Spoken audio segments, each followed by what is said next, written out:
गांव का नाम था बनकुंडा। एक शांत गांव, लेकिन वहां एक डरावना रहस्य था, छलावा।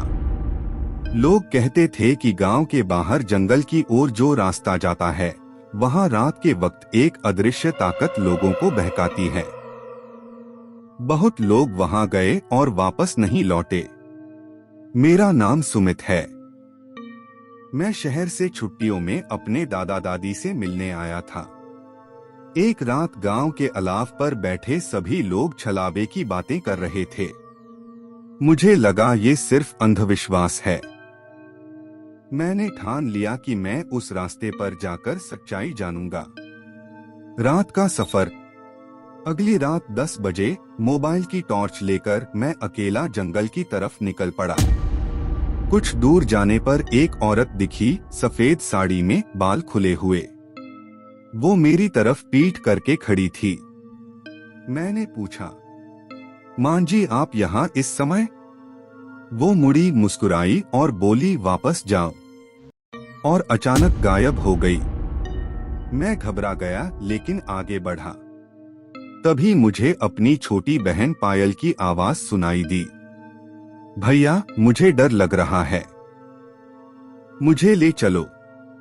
मैं चौंक गया, क्योंकि वो तो दिल्ली में थी। फिर भी आवाज का पीछा किया। झाड़ियों के बीच एक बच्ची बैठी थी। जब मैंने उसका चेहरा देखा तो डर के मारे कांप गया। उसका चेहरा काला, आंखें लाल और भयानक मुस्कान। मैं समझ गया, ये छलावा है। रास्ता भटक गया। अब मैं पीछे भागने लगा, लेकिन रास्ता पहचान में नहीं आ रहा था। पेड़ एक जैसे लग रहे थे और टॉर्च की बैटरी खत्म हो गई। मुझे याद आया दादा का कहना, छलावा को जवाब मत देना, उसका पीछा मत करना। मैंने आंखें बंद की, हनुमान चालीसा मन ही मन पढ़ने लगा और बिना कुछ देखे सीधा चलता रहा। थोड़ी देर बाद मुझे गांव की लालटेन की रोशनी दिखी। मैं गांव पहुंच गया और बेहोश हो गया। सीखा गया सबक। सुबह जब आंख खुली तो दादा पास बैठे थे।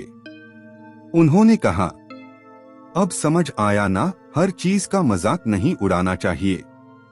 मैंने चुपचाप सिर हिला दिया। समाप्त।